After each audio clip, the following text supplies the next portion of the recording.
आज मैं सर्वप्रथम देश और दुनिया में अपनी एक पहचान बनाने वाले गुजरात के मुख्यमंत्री हम लोगों के नेता मानवर नरेंद्र भाई मोदी जी, मंच पर आसीन डेनमार्क के एम्बेसडर, मंच पर आसीन गुजरात सरकार के कृषि एवं सहकारिता मंत्री, मंच पर आसीन पशुपालन मंत्री, गोवा से आए हुए योजना आयोग के अध्यक्ष खोलकर जी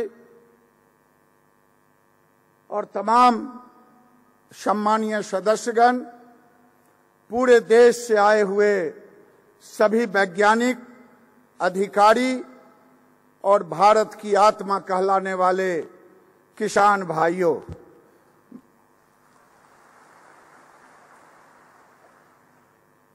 मुझे खुशी हो रही है कि मैं आज उस महामानव की जन्मभूमि पर मैं नमन करने आया हूं। महात्मा गांधी के जन्मभूमि कर्म भूमि से उठ करके जन्मभूमि तक आया हूं, नमन करने के लिए आया हूं, क्योंकि उनका यह जन्मभूमि रहा तो बिहार की धरती महात्मा गांधी का कर्म भूमि रहा और वो महामानव उसी से जाने गए। मित्रों, ये 2 दिनों का कार्यक्रम केवल गुजरात ही नहीं बल्कि पूरे देश को आगे ले जाने का काम करेगा, ऐसा मेरा मानना है।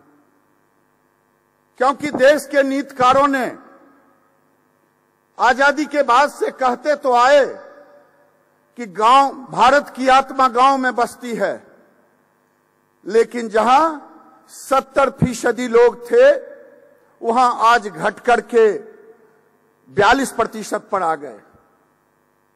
निर्भरता घटते चली गई और मैं आज इस मौके पर स्वर्गीय लाल बहादुर शास्त्री को याद किए बगैर नहीं रह सकता, क्योंकि उन्होंने ही, जब मैं ये शब्द का प्रयोग तो नहीं करना चाहता, अमेरिका के आगे कटोरे लेकर के भीख मांगने जाते थे PL 480 के तहत, और जब सड़ा हुआ गेहूं उन्होंने देखा, लौट करके आए,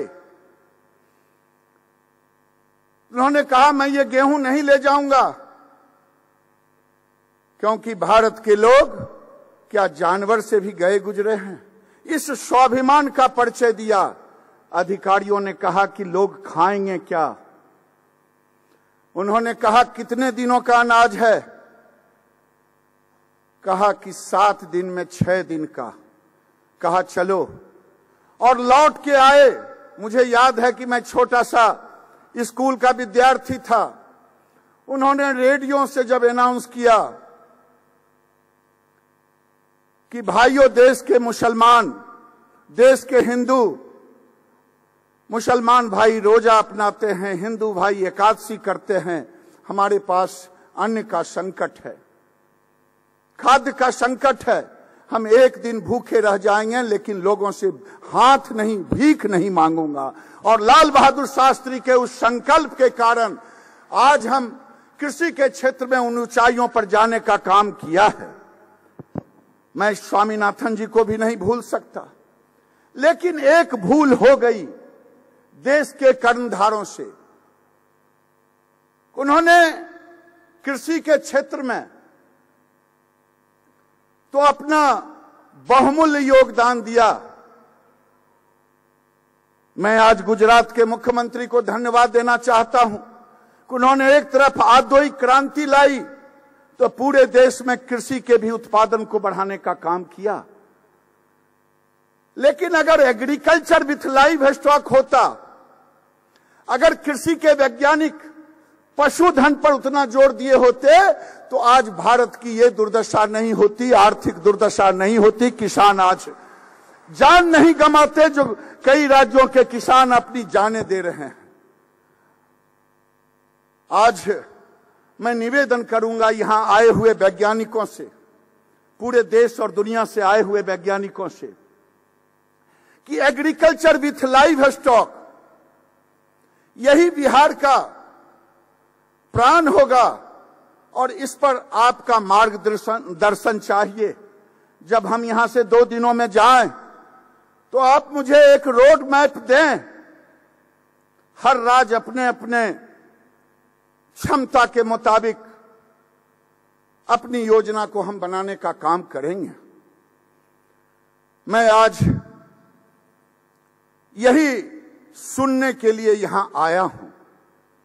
मैंने देखा है कि डे बाय डे जब हम आजाद हुए थे तो पशुओं की संख्या और जनसंख्या दोनों की तुलना जो थी, अगर 40 करोड़ यहां की जनसंख्या थी तो 3.15 पशुओं का मेल था। लेकिन दुर्भाग्य हुआ आज जनसंख्या बढ़ते गया, पशुओं की संख्या उस अनुपात में नहीं बढ़ा जिस अनुपात में मानव बढ़े।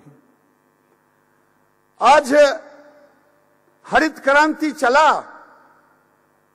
हरित क्रांति ठीक है, हमने बिहार में नहीं उसका लाभ ले पाए, लेकिन जिन राज्यों ने लाभ लिया, हरित क्रांति का मतलब हुआ रासायनिक खादों का भार पड़ते गया और खेत बंजर हो गए, सस्टेनेबल फार्मिंग नहीं हुआ।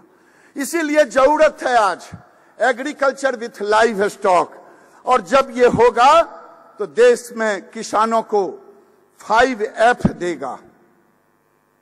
ये फॉडर भी देगा, फीड भी देगा, फूड भी देगा, एनर्जी भी देगा और फर्टिलाइजर भी देगा। हम एक तरफ ट्रैक्टर से खेत जोतने का काम करते हैं, यांत्रिक में गए। पहले हम बैल से जोतते थे। बैल जो भी देता था खेत की चीज को खाता था, खेत में देता था, चाहे गोबर हो या उनका मूत्र हो। लेकिन आज ट्रैक्टर जब चलता है तो डॉलर खाता है, विदेशी मुद्रा खाता है डीजल में, और कार्बन उत्सर्जन करता है। ये आपको सोचना है, ये आपको सोचना है कि हमें कौन सा मॉडल चाहिए। मैं निवेदन करूंगा यहां बैठे हुए तमाम लोगों से कि आज हमने कॉपी तो की डेनमार्क से, कई दूसरे देशों से हमारे नस्ल सुधारने के नाम पर हमने गायों को तो लाया, लेकिन पता नहीं गुजरात तो पूरे देश में अग्रणी है लाइव स्टॉक के क्षेत्र में। मैं धन्यवाद देता हूं इस धरती को, इस नेतृत्व को।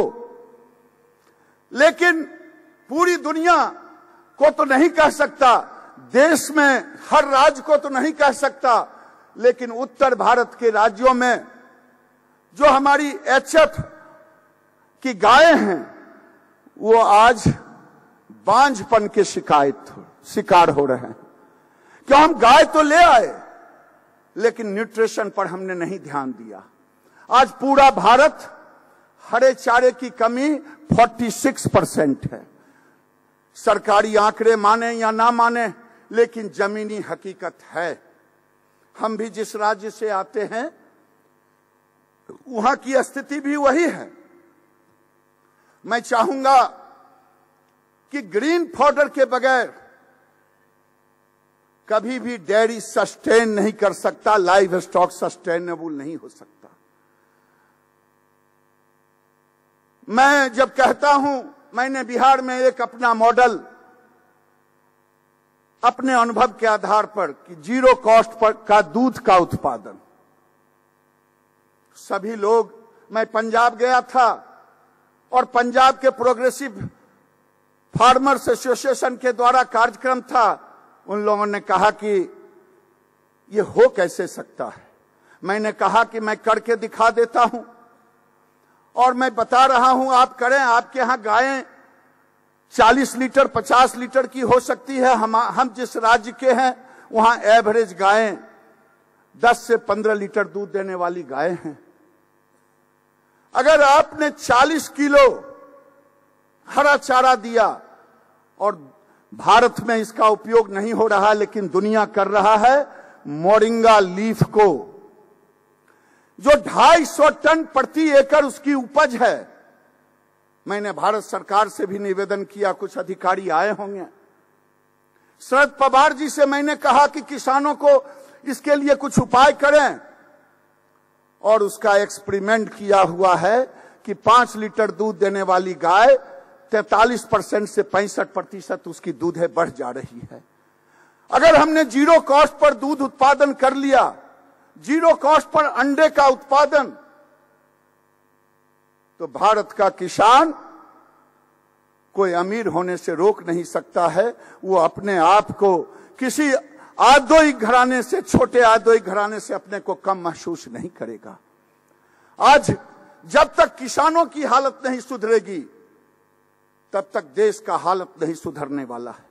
इसलिए मैं ये भी निवेदन करूंगा कि आज कॉमर्शियल क्रॉप, जो भी सीरियल क्रॉप्स हैं, अगर हम एक तरफ ब्रीडिंग की बात करेंगे, दूसरे तरफ उनके डिजीज की बात करेंगे, तीसरे तरफ जब तक हम ग्रीन पाउडर की चर्चा नहीं करेंगे तो डेयरी सस्टेन नहीं कर सकता।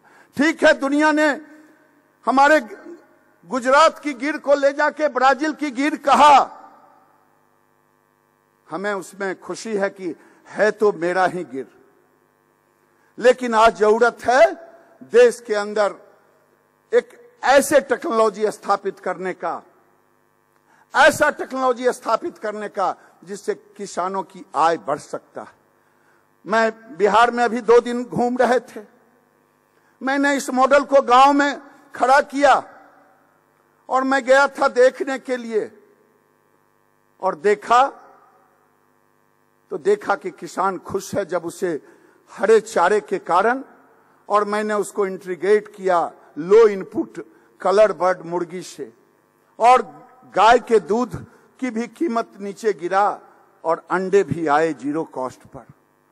मैं जब भी बात करता हूं कृषि का तो मैं मान के बात करता हूं कि एग्रीकल्चर विथ लाइव स्टॉक के बगैर कृषि कभी सस्टेन नहीं हो सकता। और इस देश के जो महान, जिनको मैं महामानव कहता हूं, जिन्होंने गांव गरीब को पहचानने का काम किया, महात्मा गांधी हों, चाहे पंडित दीनदयाल उपाध्याय हों, जिन्होंने कहा कि जब तक जमीन पर नीचे पायदान पे रहने वाले व्यक्ति ऊपर नहीं आएंगे, वो कौन व्यक्ति है? गांव गरीब किसान और मजदूर ही तो है, वही झोपड़ी का इंसान है। उनको, उनकी आर्थिक स्थिति को सुधारे बगैर हम आगे जा नहीं सकते। मैंने देखा है, मेरे गांव में 10,000 लीटर दूध होता है प्रतिदिन, बड़ा गांव है, और जिसके घर पर 2-4 गाय भैंस है उसकी आर्थिक स्थिति, जो किसान बिना गाय भैंस का है उसकी आर्थिक स्थिति में अंतर है। मैंने अनुभव किया है।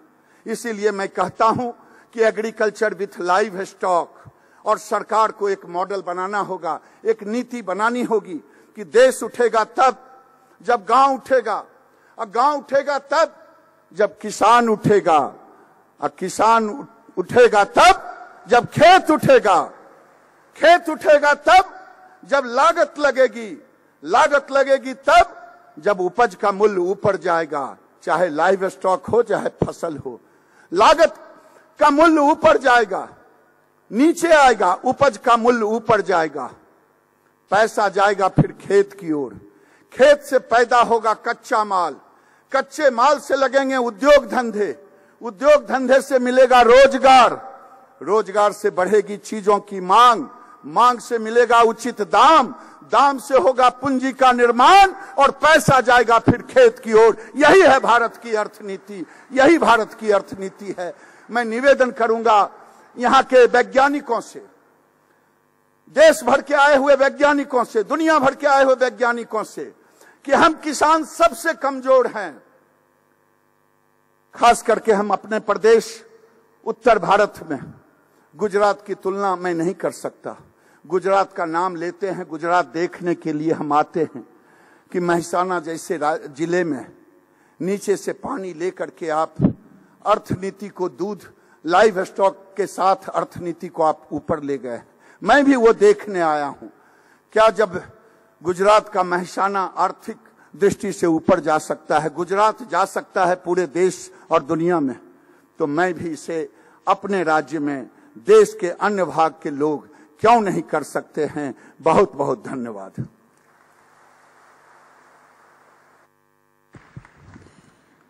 धन्यवाद मान्यवर मंत्री महोदय। आप